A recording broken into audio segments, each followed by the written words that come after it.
Toute sa vie, Pablo Picasso garda avec adoration dans son atelier 4 tableaux du même peintre. Il confronta régulièrement son travail à ces toiles si particulières. En 1908, Picasso prend en surimpression une photo de cet artiste dans son atelier. Comme s'il voulait saisir dans cette image l'un des plus grands mystères de l'histoire de l'art, celui de la vie et l'œuvre du peintre autodidacte que l'on surnomma le douanier Rousseau.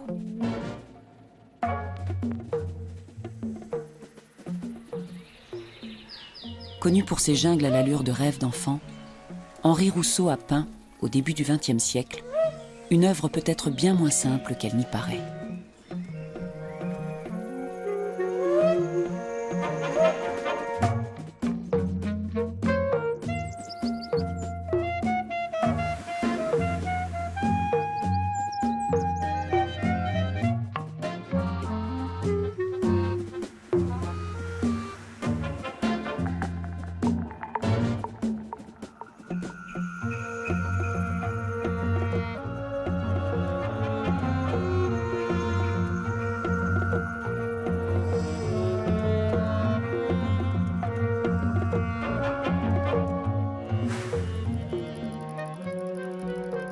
L'histoire du peintre Henri Rousseau commence à Paris, autour des années 1900.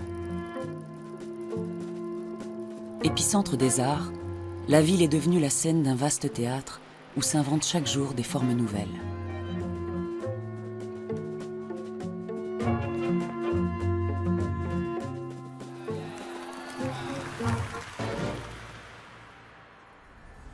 Il serait pourtant bien difficile de retrouver dans le Paris d'aujourd'hui trace de ce qu'était ce temps-là.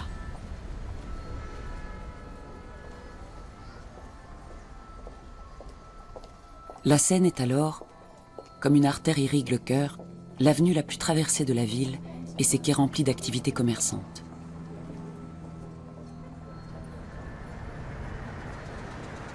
Petit provincial venu à Paris en 1868, âgé de 20 ans, Henri Rousseau travaille d'abord comme employé de l'octroi, ce poste de douane chargé d'enregistrer le flux incessant des cargaisons qui arrivaient par le fleuve.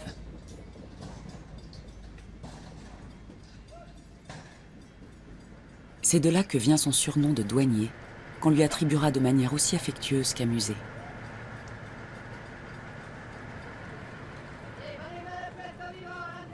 Car après 20 ans de ce travail ingrat, Henri Rousseau veut devenir peintre. Il quitte son emploi de l'octroi avec pour seule ressource sa volonté farouche de reconnaissance.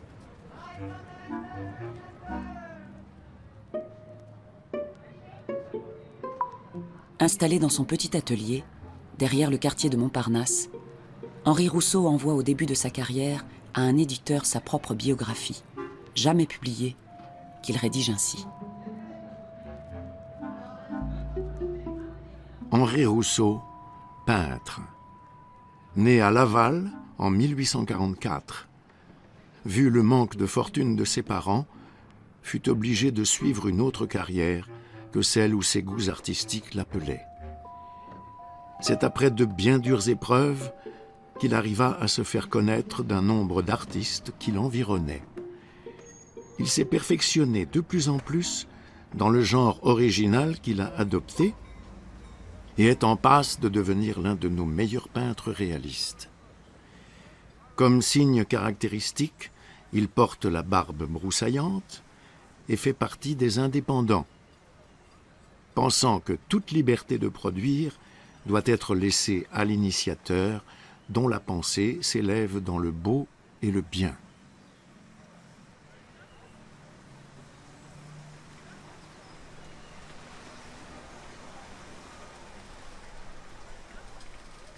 En 1890, lors de ses premières années comme peintre, Henri Rousseau fait un autoportrait qui concentre toute sa personnalité, son art et ses rêves de gloire. Dans ce tableau intitulé « Moi-même portrait paysage », l'ancien douanier se montre tel qu'il aimerait se voir, un peintre sûr de lui, maîtrisant son art.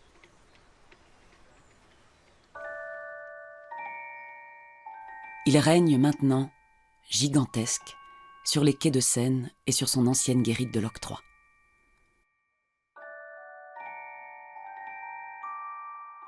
Les noms de ses deux épouses qu'il a tant aimées, Clémence et Joséphine, sont inscrits sur sa palette, leur dédiant sa volonté de peindre. Henri Rousseau se place dans son époque, marquée par les drapeaux des festivités de l'Exposition universelle de 1889 et la Tour Eiffel, qui apparaît pour l'une des premières fois dans la peinture.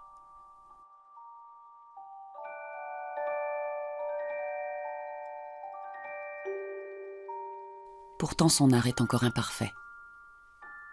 Il ne parvient pas, comme le montrent les repentances, à dessiner ses pieds et les placer dans la perspective, lui donnant l'air de s'élever de Paris comme une montgolfière.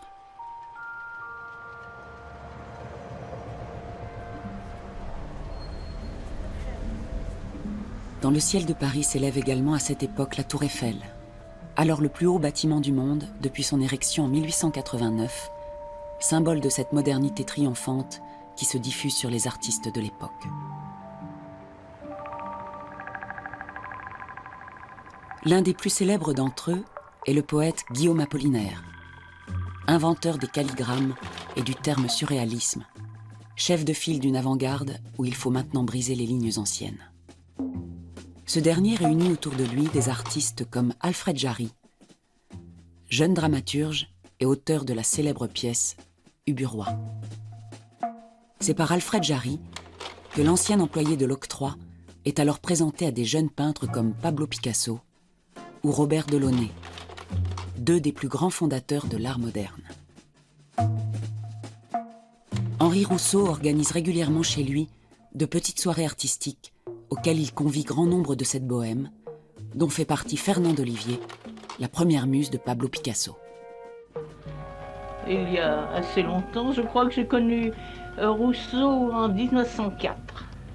Je l'ai connu la première fois que j'ai vu Rousseau, c'était à une de ces soirées qu'il donnait avec des artistes et surtout des commerçants de son quartier. C'était Guillaume Apollinaire qui avait été invité, qui nous y avait emmenés.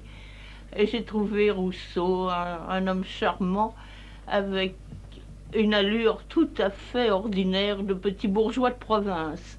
Il n'avait même pas l'allure du douanier, comme on les voit, un peu arrogant. Non, il était timide, il était pusillanime. Il avait confiance cependant en lui, une très grande confiance en son travail. Il aimait la peinture par-dessus tout.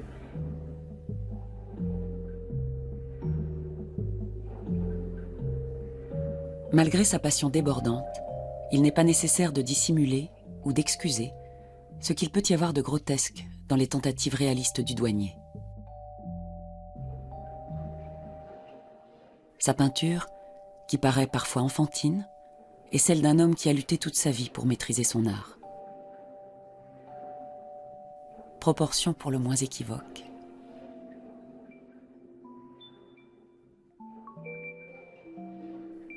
Difficulté à situer les corps dans l'espace. Traits et détails maladroits. L'art d'Henri Rousseau paraît au premier regard bien simple, et son caractère naïf a longtemps été le seul qualificatif qu'on lui attribue.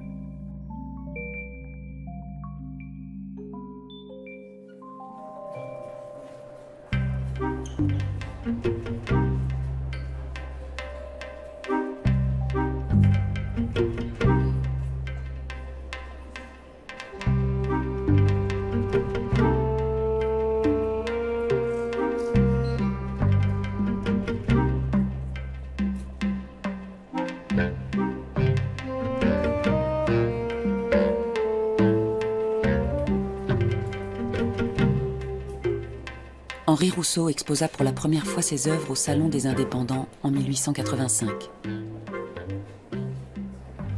Ce nouveau salon, fondé par Signac, Redon et Seurat, accueillait toutes les nouvelles tendances de la peinture, sans prix ni jury. Rousseau y déclencha l'hilarité générale, dont l'écho le suivit à chacune de ses expositions. Il consigne alors dans un petit cahier les coupures de presse qui le concernent. Comme un enfant se console des sermons de ses parents pour voir en eux la preuve de son existence.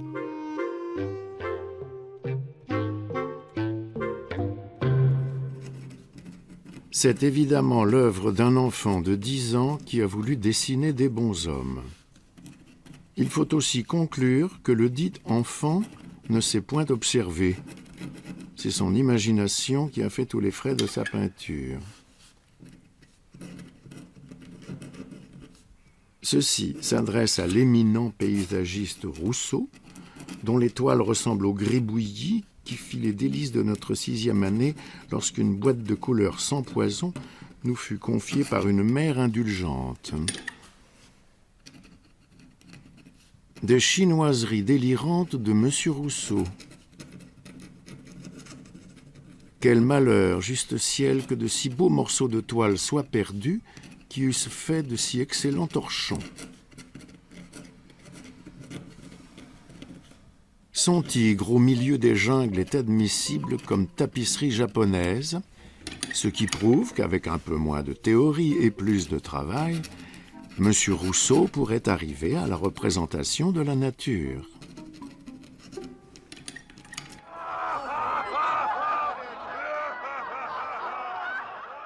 Peu d'artistes ont été plus moqués durant leur vie que le douanier.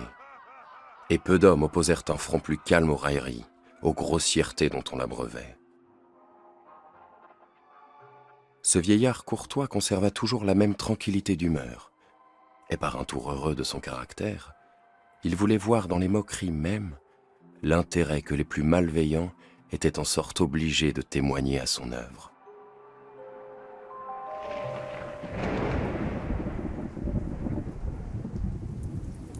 Lors du 5e Salon des Indépendants, en 1891, Henri Rousseau présente une toile des plus incongrues, intitulée « Surpris », suivie d'un point d'exclamation. Il imagine dans ce tableau une scène qui, plus que toute autre de ses premières peintures, déclenche l'hilarité. Surpris. Allégorie passionnée de l'étonnement que provoque l'ancien douanier, ce tableau renvoie au public son propre regard, incapable, comme ce tigre figé dans la tempête, de comprendre l'art auquel il fait maintenant face.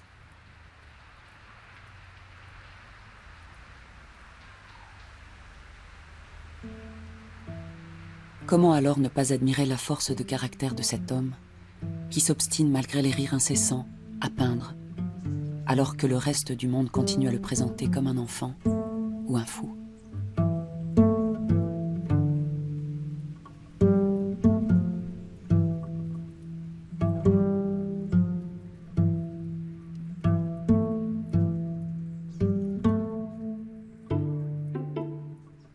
Le douanier avait conscience de sa force.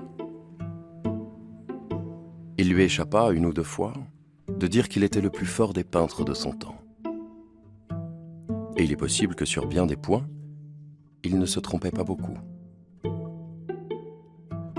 C'est que, s'il lui a manqué dans sa jeunesse une éducation artistique, il semble que sur le tard, lorsqu'il voulut peindre, il ait regardé les maîtres avec passion, et que presque seul d'entre les modernes, il ait deviné leurs secrets.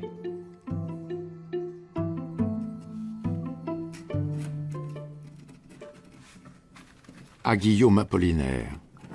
Cher ami, je viens de recevoir le télégramme. Si vous ne pouvez absolument venir demain mardi, venez mercredi, sans manquer. Pour le portrait, il ne faut plus tarder. La peinture séchant, cela ne ferait pas bien. C'est double travail. À demain, mardi ou mercredi, sans manquer, à 1h30. En attendant, cordiale poignée de main. Bien des choses à votre dame, qui sera aussi contente que je l'espère.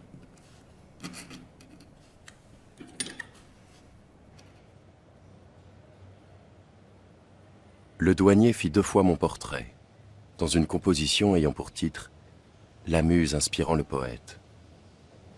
Les uns trouvaient que le tableau était touchant, les autres qu'il confinait au grotesque. Mais pour ceux qui regardaient la ressemblance, tout le monde est tombé d'accord. Elle était nulle. De mon côté, Je m'étonnais. Comment se faisait-il, puisque ce portrait ne me ressemblait pas, que l'on m'eût reconnu?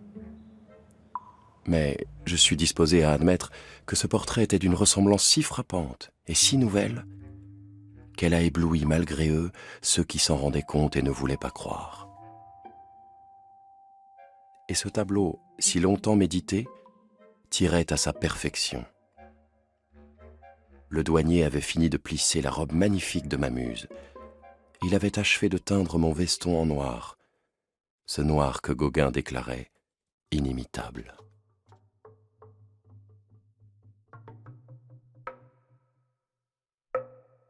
Les maladresses de Rousseau l'amènent à transposer les volumes, qu'il ne peut pas rendre, en surface plane, presque géométrique. Les visages, comme ici dans le portrait présumé de l'écrivain Pierre Loti, ressemblent ainsi à des masques primitifs. Ils se parent d'un équilibre prémonitoire, d'une puissance archaïque. Voilà un premier indice pour comprendre ce qui fascine dans ces portraits Apollinaire, Delaunay ou Picasso.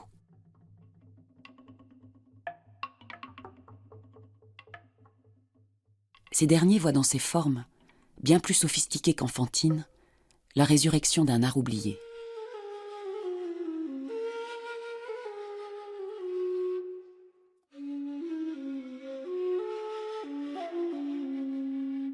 Celui-ci vient de réapparaître au monde lors des expositions universelles de 1889 et 1900 à Paris, où sont exposées des statues et des masques venus des colonies françaises. Si le public ne voit généralement là qu'un art primaire, certains avant-gardistes, comme Picasso, expriment devant ces formes une admiration à l'origine de leur volonté d'abstraction.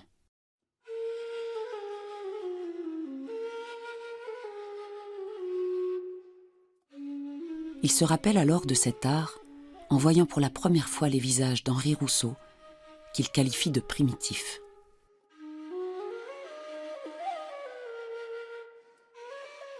Mais si Rousseau n'a jamais voulu copier ces masques, où avait-il bien pu voir ces formes particulières pour en assumer le dessin ?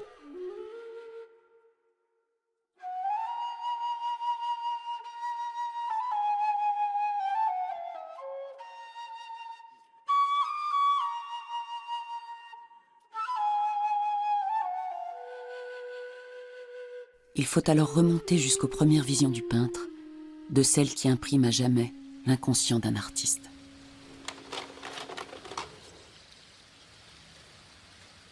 C'est à Laval, petite ville entre Paris et la Bretagne, qu'Henri Rousseau grandit.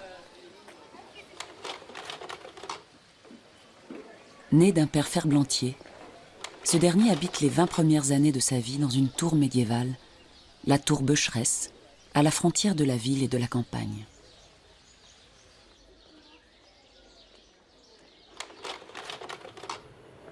Singulière maison d'enfance qui a dû longtemps nourrir l'imagination débordante du jeune Rousseau. Elle créa chez lui la possibilité d'un monde différent, à la frontière de la réalité et du rêve.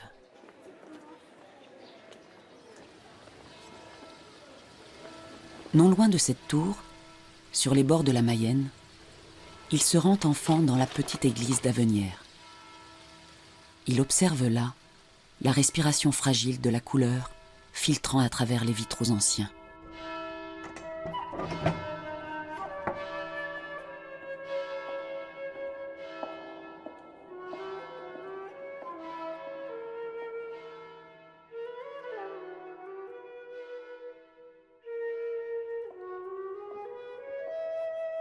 Dans cette église n'avait pas encore disparu toute la beauté du Moyen-Âge. Tout en haut des colonnes du chœur, des saints et des lions rappellent le temps de l'art symbolique. Un art dans lequel, comme dans les peintures du douanier, les formes n'ont pas besoin d'être exactes pour nous convaincre qu'elles existent.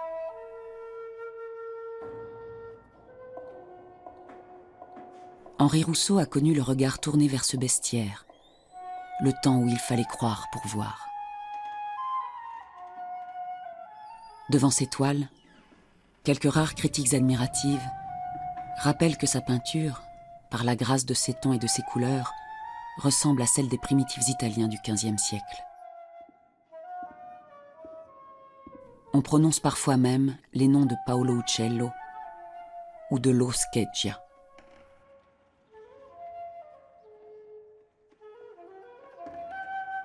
Rousseau arrive directement avec cette vision fraîche et pure, et trouve directement d'un seul coup cette vérité qui avait été perdue depuis les primitifs. Voilà la véritable signification de l'œuvre de Rousseau. Nous avons la preuve qu'il fréquentait le Louvre.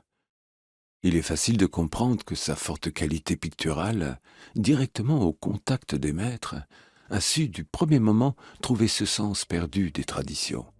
Résultat que les impressionnistes pensaient trouver dans leur action anarchique. Les impressionnistes doivent en effet trouver bien étranges les paysages de banlieue que peint Henri Rousseau. Loin des effets de stylisation, son pinceau décrit sans phare un monde simple et mélancolique. Il porte dans ses toiles un regard presque photographique, chargé d'émerveillement devant les transformations radicales de l'horizon et les inventions prodigieuses de l'époque. Celles-ci doivent paraître au grand public comme les toiles de banlieue du peintre, bien inutiles, voire folles.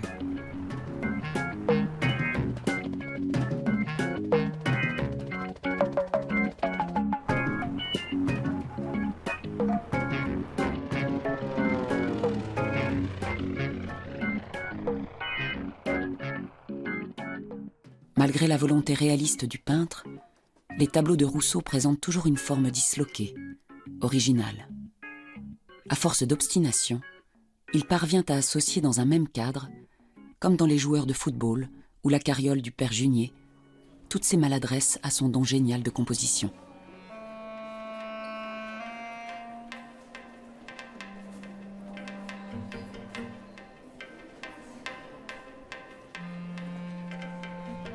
Dans ce Paris foisonnant d'expérimentation, le douanier se rend probablement avec son jeune ami Alfred Jarry au théâtre d'ombre d'Henri Rivière qui se tient au Chat Noir à Montmartre.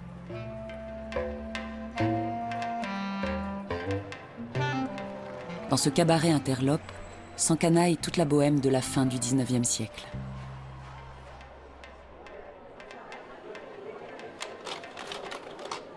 Des écrivains comme Alphonse Allais ou Léon Bloy, des musiciens comme Éric Satie ou Claude Debussy, des peintres comme Toulouse-Lautrec ou Degas, trouvent tous devant ce théâtre d'ombre une manière joyeuse de défier l'ordre établi.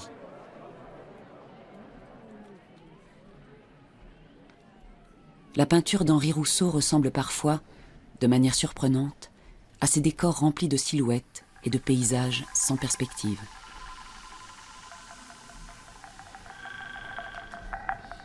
Ce théâtre est pourtant l'une des dernières manifestations d'un monde qui disparaît. De nouvelles machines donnent vie à l'image et bouleversent à jamais l'histoire de la représentation.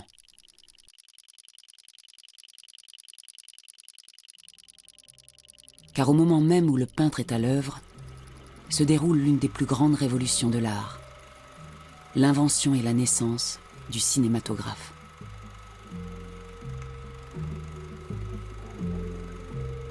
Dans l'un des tout premiers films tournés par Edison en 1900, lors de l'exposition universelle de Paris, l'image avec ses cadres et ses travelling contient déjà toutes les techniques modernes du cinéma.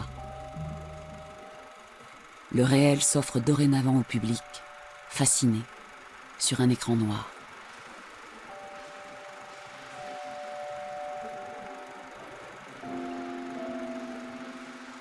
Face à ce nouveau procédé, que reste-t-il à peindre ?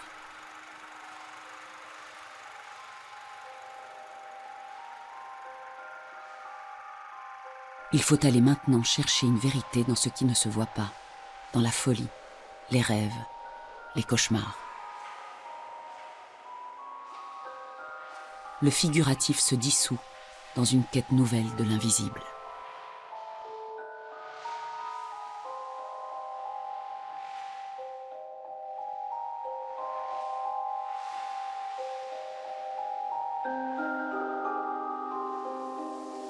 Ceux qui ont connu Rousseau se souviennent du goût qu'il marquait pour les fantômes. Il en avait rencontré partout. Et l'un d'eux l'avait tourmenté pendant plus d'1 année, au temps où il était à l'octroi. À plusieurs reprises, Rousseau essaya de l'abattre à coups de fusil. Mais un fantôme ne peut plus mourir. Et s'il essayait de le saisir, le revenant s'abîmait dans le sol et réapparaissait à une autre place.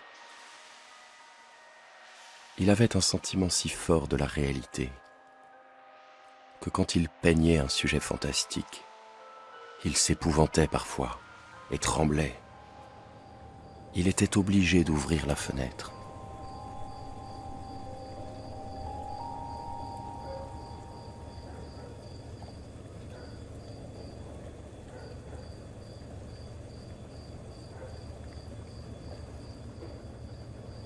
Rousseau est en communication avec un monde qui nous échappe.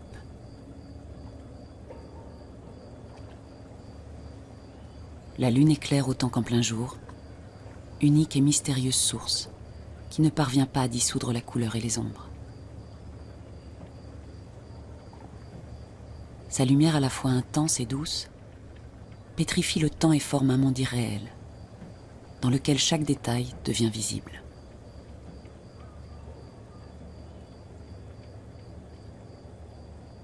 Ce n'est sûrement pas un hasard si un grand nombre des compositions d'Henri Rousseau présentent cette lune pour seule lumière.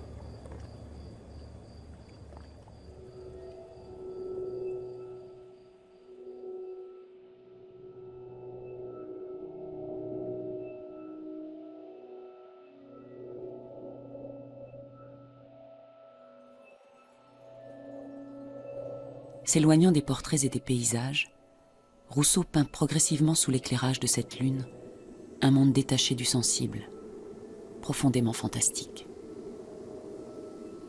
Tristan Tzara et André Breton, les fondateurs du surréalisme, ont vu, 30 ans plus tard, dans ce tableau intitulé « La bohémienne endormie », l'une des sources de leur mouvement.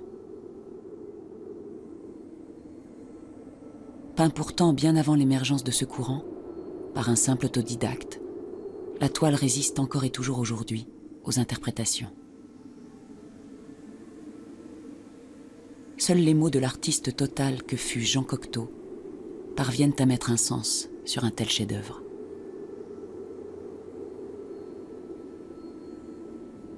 Nous sommes dans le désert. Peut-être ce lion, ce fleuve, sont-ils le rêve de la dormeuse? Quelle paix! Le mystère se croit seul et se met tout nu. La bohémienne dort, les yeux fermés. Pourrais-je dépeindre cette figure immobile qui coule, ce fleuve d'oubli? Je pense à l'Égypte, qui savait garder les yeux ouverts dans la mort, comme les plongeurs dans la mer. Au reste, ce n'est peut-être pas sans motif que le peintre qui n'oubliait jamais aucun détail ne marque le sable d'aucune empreinte autour des pieds endormis. La bohémienne n'est pas venue là. Elle est là. Elle n'est pas là. Elle n'est en aucun lieu humain. Le legs de Rousseau à l'art avec ce tableau sera immense. De Chirico, Dali ou Buñuel verront tous là un manifeste qui nous proposerait de mettre simultanément en doute notre regard et déguiser notre œil.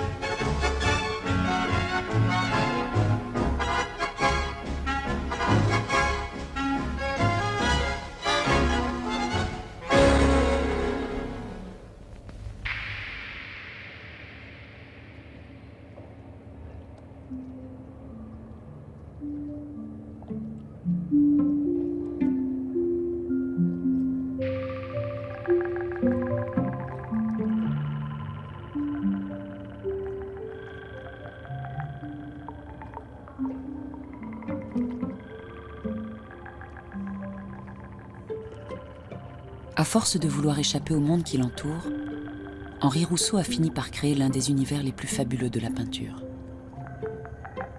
Il n'est jamais allé, comme il l'affirmait pourtant parfois, au Mexique. C'est une légende qu'il a racontée, reprise par Apollinaire. Ce ne sont pas des jungles qu'il peint, mais des rêves de jungle. Ce ne sont pas des forêts qu'il a représentées, mais des forêts vues en imagination. Son exploration s'enfonce de plus en plus profondément dans les méandres de l'âme humaine.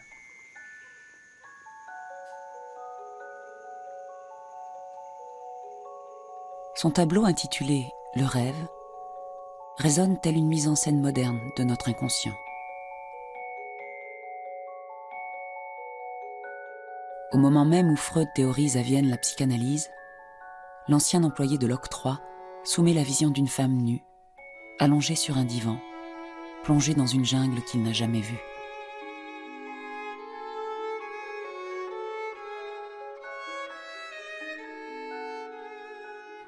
Cher ami, je réponds de suite à votre aimable lettre afin de vous expliquer le motif pour lequel se trouve le dit canapé en question.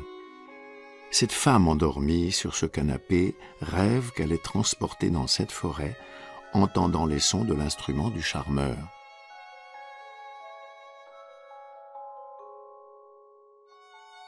Je vous remercie de votre bonne appréciation, et si j'ai conservé ma naïveté, c'est que M. Jérôme, qui était professeur à l'école des Beaux-Arts, m'a toujours dit de la conserver.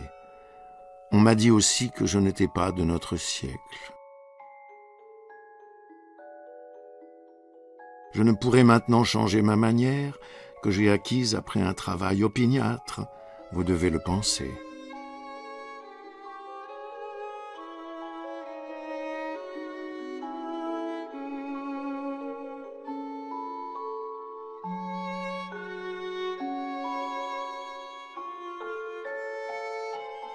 Rousseau présente ici une interprétation fantasque et profane du mythe de l'Éden. D'abord une Ève, nue et simple, puis ses fruits interdits à l'allure ici d'orange plus que de pomme, et enfin le serpent de la tentation fuyant du cadre, animal symbole des désirs et du péché, qui ne peut apparaître en pleine lumière. À ce thème classique, Rousseau ajoute cependant, avec un quatrième élément, une interprétation libre et nouvelle. En arrière-plan, presque invisible au premier abord, un charmeur mystérieux concentre avec son instrument toute la force de l'art, capable alors de repousser le serpent et laisser le paradis dans une pureté originelle. Il est en réalité le personnage central du tableau, ombre secrète qui symbolise notre inconscient et la force insaisissable de la création.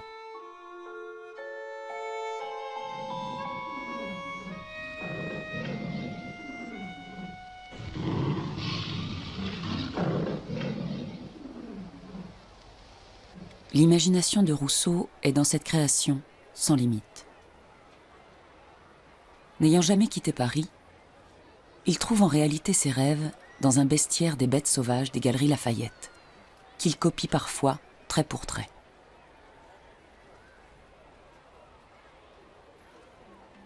Puis dans les serres tropicales et la ménagerie du Jardin des Plantes de Paris, où il cherche le détail si intense de ses compositions.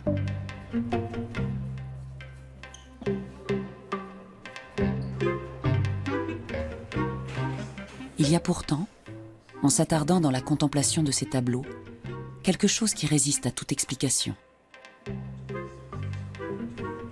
Il semble qu'Henri Rousseau se soit souvenu d'un lieu profondément archaïque, d'une frayeur animale, d'un royaume dans lequel les singes finissent par prendre la place du peintre.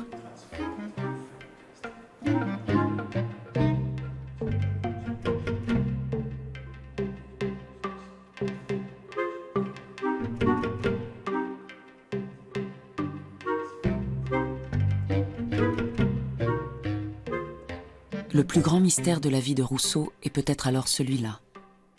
Qu'avait-il bien pu voir en se rendant dans le Jardin des Plantes ?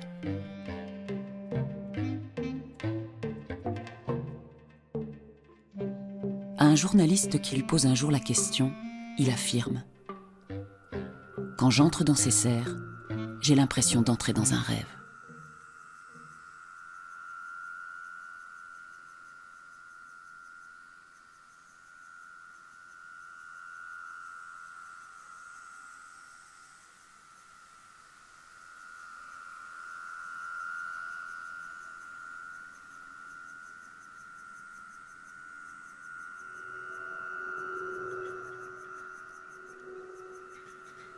Si c'est un paysage exotique, tout est pensé, prémédité. Une lourdeur métallique de la forme des plantes grasses qui s'enchevêtrent, avec une variété de mouvements qui paraissent copiés d'après la nature, selon ses aspects, mais qui sont vus par Rousseau dans un sens de réalité toute voulue par lui. Une relativité de rapports inconnus dans la peinture, une variété de couleurs des plus franches, des verts épais et froids, des vers jaunes et charnus, des cactus en fleurs, les simples herbes de nos pays, qui prennent importance, dans les pays du soleil, de véritables arbres, où toute la nature est gigantesque.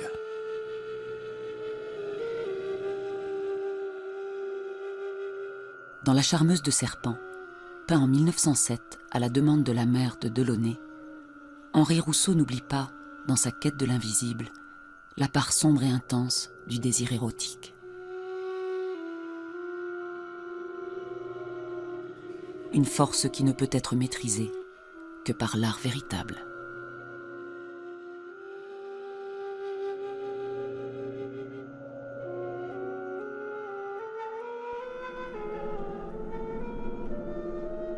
Les rêves deviennent alors chez Rousseau la matière première de la création.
Ces toiles gigantesques de jungle deviennent peu à peu pour le peintre un refuge absolu. Il leur consacre toute sa force. Il y brûle, devenu misérable, son désir ardent de reconnaissance. Dans ces forêts, on retrouve souvent un même motif, celui d'un animal carnassier et sauvage, affamé. Peut-être faut-il n'avoir jamais eu à se demander comment manger les jours à venir, pour ne pas voir dans ces motifs l'obsession même du peintre à se nourrir.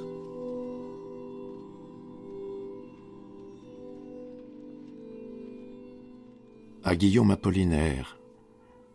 Cher ami, je suis bien contrarié d'être obligé de t'écrire ces lignes, ayant craint, devant ces messieurs, de t'expliquer ma situation en ce moment. Ayant eu mon terme à payer, plus un billet assez fort à mon marchand de couleurs, je suis très gêné, et ce soir il me reste 15 centimes pour souper. Il est vrai que j'ai ma pension, comment ferais-je s'il en était autrement? Je n'ai pu en mettre de côté, malheureusement, Et lorsque je fais un tableau qui me demande 2 ou 3 mois de travail, il faut que je vive, que je fournisse mon temps et mes matières premières. En attendant le plaisir de te voir, cordiale poignée de main. Bien des choses à ta muse. Ton ami qui compte sur toi, Henri Rousseau. Vivant de ses maigres ressources de peintre, Henri Rousseau perd 7 de ses 8 enfants.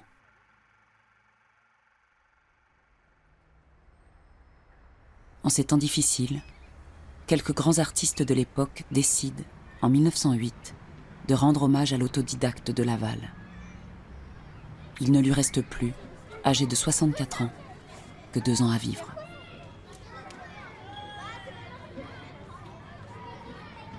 Le jeune Picasso organise cette année-là dans son atelier du bateau Lavoir un grand banquet en l'honneur de Rousseau. Formidable fête qui s'achève dans l'alcool et l'aube à laquelle participe toute la bohème de l'époque.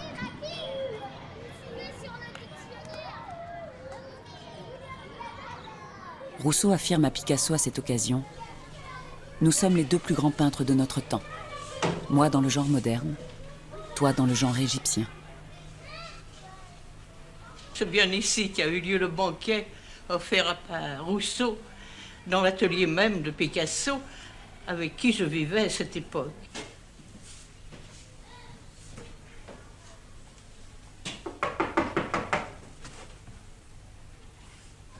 Pourquoi frappez-vous à cette porte? Par souvenir. Maintenant c'est déserté. Je le regrette. J'aimerais mieux que ce soit Picasso qui vienne m'ouvrir. Vous avez habité là? J'ai habité là environ de 1901 ou 2 jusqu'à 1910. 11, jusqu'à 1911.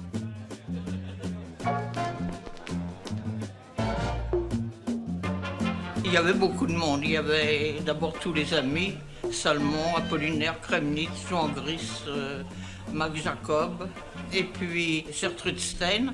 Il y avait tous les rapins de Montmartre qui ont pu venir à inviter ou non.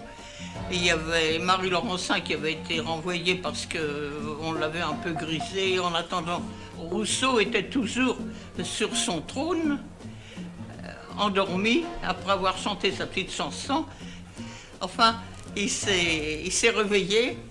Et à ce moment-là, Apollinaire, qui avait fait des vers à la gloire de Rousseau, a dit sa poésie.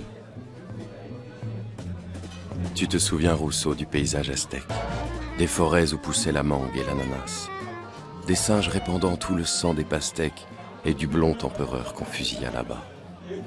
Les tableaux que tu peins, tu les vis au Mexique. Un soleil rouge ornait le front des bananiers, et valeureux soldat, tu troquas ta tunique contre le dolman bleu des braves douaniers. Le malheur s'acharna sur ta progéniture.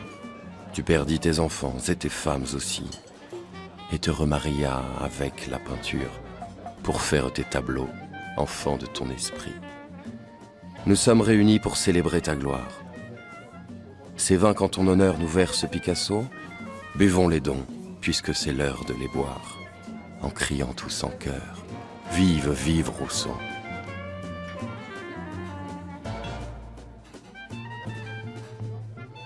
Tous les jours, nous découvrons dans Rousseau les rapports d'humanité avec l'univers, la nature à travers Rousseau. Dans ce sens, Rousseau est passé complètement inaperçu par la critique ignorante et malveillante de son époque.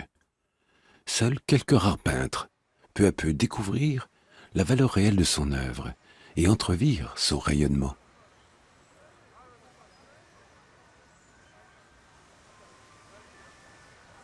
Lorsqu'il peint en 1910 la ville de Paris, Robert Delaunay poursuit la vision du monde sans perspective et disloqué du douanier. Ce dernier se demandera, à la veille de sa mort, pourquoi son ami a dans son tableau cassé la tour Eiffel.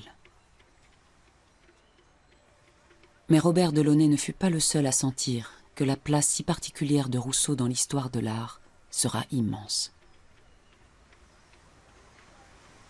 En 1936, Alfred Barr, fondateur du Museum of Modern Art de New York, organise une grande exposition consacrée à l'art moderne.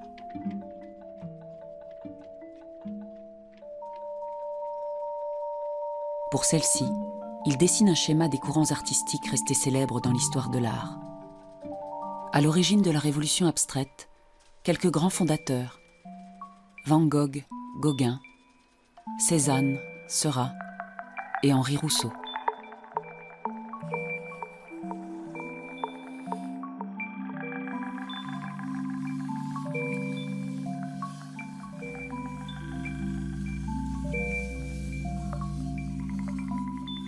Les compositions du peintre, en brisant les codes de la réalité, sont à bien des égards prémonitoires. Elles influenceront jusqu'à des peintres comme Kandinsky, fascinés par les couleurs et le monde abstrait du douanier. En 1912, dans l'almanach du Cavalier bleu, Kandinsky déclarera « Henri Rousseau a ouvert la voie aux possibilités nouvelles de la simplicité. Pour nous, cet aspect de son talent si divers est actuellement le plus important. »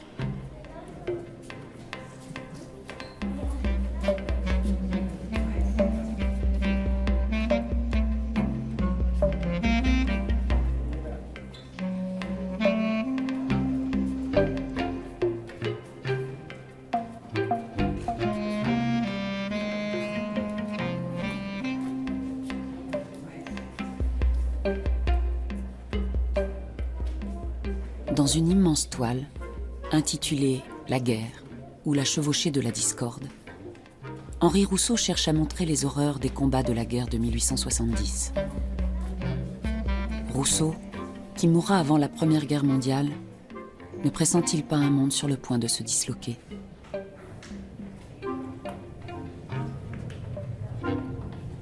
Car si ce tableau est profondément moderne, ce n'est pas uniquement par son sujet. Comme dans la plupart de ses toiles, Rousseau brise ici l'ensemble des 3 règles classiques de la perspective.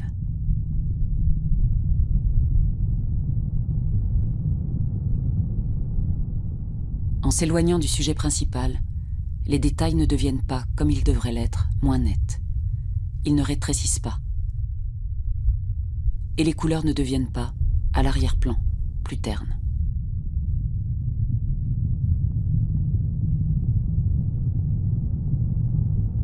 Voici alors l'une des explications au mystère de la modernité de Rousseau.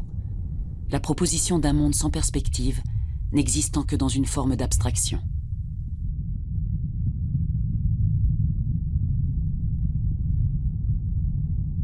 Comment ne pas penser, à la vue de ce cheval hérissé, de ce flambeau tendu, au Guernica de Picasso, qui 40 ans plus tard devait se souvenir d'avoir déjà vu, jusque dans les moindres détails, cette image-là, quelque part.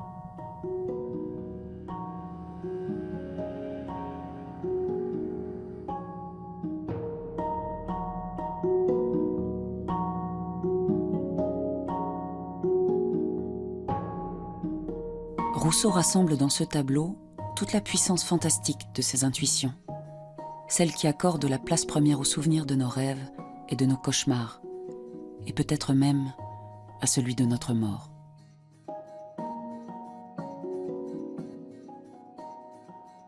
La vie de Rousseau fut des plus claires et simples, et ne se différencie pas immédiatement en apparence de la multitude anonyme des petits bourgeois, des petits commerçants des faubourgs.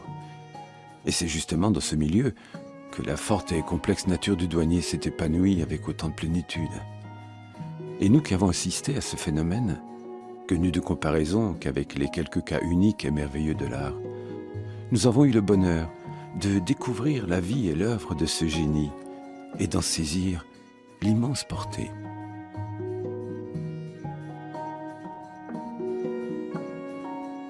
Ce qui nous fascine tant chez Rousseau a peut-être finalement moins à voir avec ses portraits, ses paysages ou ses forêts, qu'avec ce que son imagination et son innocence nous disent de notre propre monde caché, et par extension, de notre fragilité.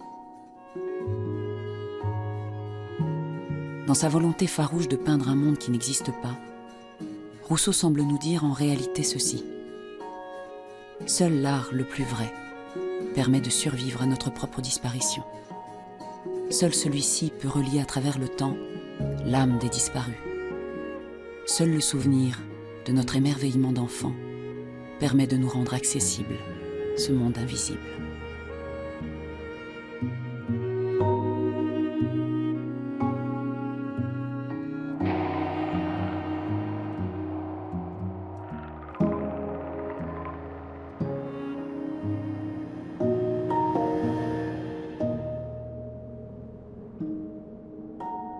Rousseau mourut le 2 septembre 1910. Monsieur Houde alla le voir, et comme beaucoup de ses amis étaient absents de Paris, il n'y eut que 7 personnes à son enterrement. En 1913, enfin, le sculpteur Brancusi et le peintre Ortiz des Zárate gravèrent sur la pierre tombale cette épitaphe que j'y avais écrite au crayon. « Nous te saluons, gentil Rousseau, tu nous entends. Delaunay, sa femme, Monsieur Quéval et moi. Laisse passer nos bagages en franchise à la porte du ciel. Nous t'apporterons des pinceaux, des couleurs et des toiles, afin que tes loisirs sacrés dans la lumière réelle, tu les consacres à peindre comme tu tireras mon portrait. La face des étoiles.